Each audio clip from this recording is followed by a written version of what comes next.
Hello, it's Nat here. It's time now for another BTN News Break.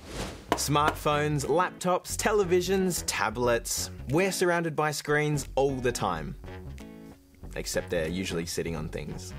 But what impact do they have on your learning? Well, a new study from the University of New South Wales is trying to figure out just that.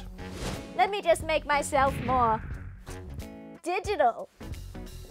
So this report surveyed 1,876 Australian educators to find out how they think digital technology is affecting students.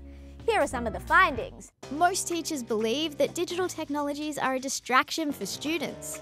2 of 3 teachers say the number of children arriving at school tired has increased, not as many students are completing their homework on time, and a lot of teachers say there's been an increase in online bullying. Now, the better stuff. 43% of those surveyed think digital technologies have actually enhanced their teaching and learning activities. And 60% of teachers say it's helped students with disabilities. Of course, this was before COVID-19, and now none of us can escape screens. Digital tech helps me learn at home, but I have to be careful not to get distracted.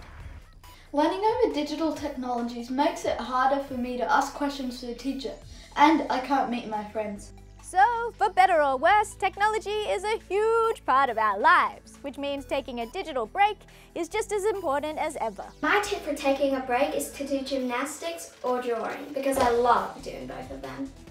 My tip for taking a break is playing with my RC car. Nice!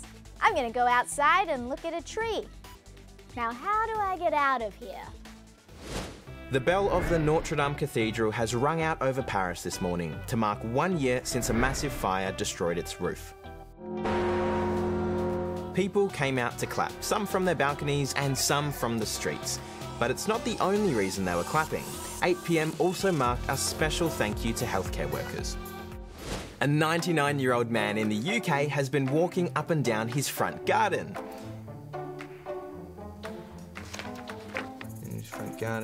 Oh, and he's raised more than $20 million doing it. 20 million, is that right?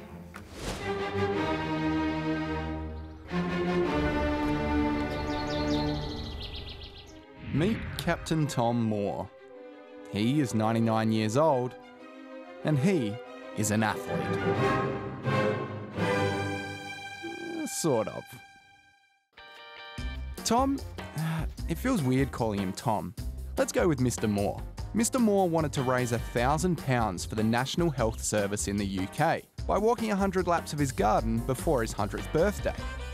But after a couple of days, he hadn't just got the £1,000, he'd smashed it. That's absolutely marvellous. Right now, more than 500,000 people have donated about $20 million. And he's absolutely chuffed. Completely out of this world.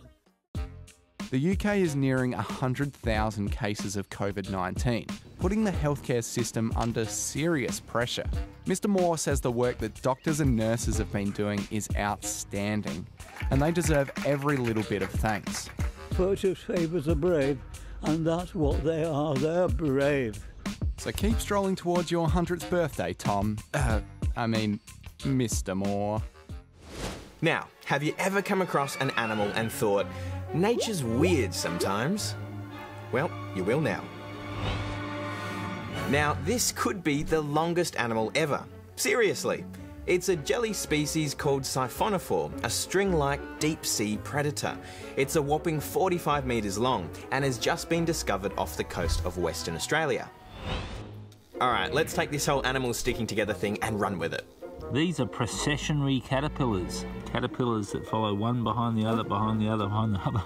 The 7-metre-long procession was spotted by the staff of the Kangaroo Sanctuary in Alice Springs. Where they going? Well, only the one at the front knows. Thomas the dog stole this set of fake teeth from owner Ben. Explain yourself, Thomas. Ben says he got the teeth as a joke, and Thomas snatched them right off the table. Well, at least they've both got a sense of humour about it. Keep smiling.